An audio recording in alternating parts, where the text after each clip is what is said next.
Hello everyone, आज अपन deal करेंगे section 7 of MP accommodation control act. Section 7 बात करता है स्टैंडर्ड रेंट की। इसमें टोटल 3 क्लॉजेज है।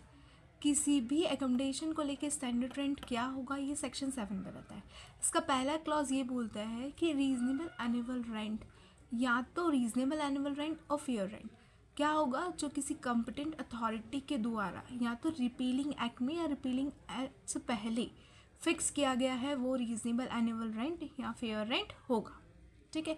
रिपीलिंग एक्ट वो जो एमपी अकोमोडेशन एक्ट 1961 के पहले जो एमपी अकोमोडेशन एक्ट था वो रिपीलिंग एक्ट माना जाएगा।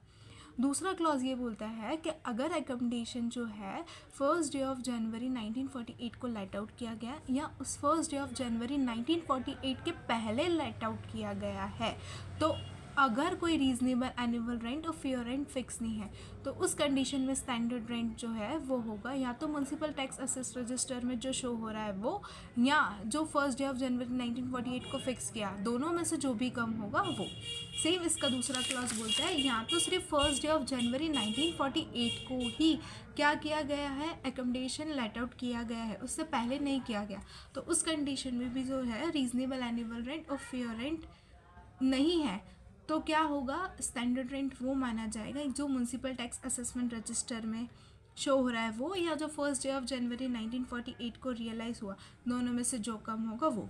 अब ये बोला गया कि ये जो एकोमोडेशन है अगर गुड और टेनेटेबल कंडीशन में है तो ये जो अमाउंट है वो इंक्रीज़ भी हो सकता है। कैसे? अगर रेसिडेंशियल या एजुकेशन पर्पस के लिए है तो 35% इंक्रीज़ होगा, एनी अदर पर्पस के लिए है तो जितना रेंट है उसका 70%।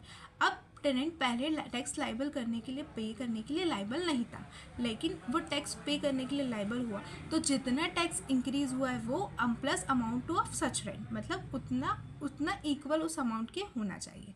ठीक है, तो इतना इंक्रीज़ हो सकता है। अब इसका थर्ड क्लॉज ये बोलता है कि अगर कंडीशन 1 मतलब क्लॉज 1 और क्लॉज 2 में कुछ फॉल नहीं होता है और अगर म्यूनसिपल टैक्स असेसमेंट जो है सेपरेटली असेस किया गया है एकोमोडेशन के लिए, तो फिर क्या होगा, जितना सेपरेटली असेस हुआ है वो अमाउंट प्लस उसका 15%।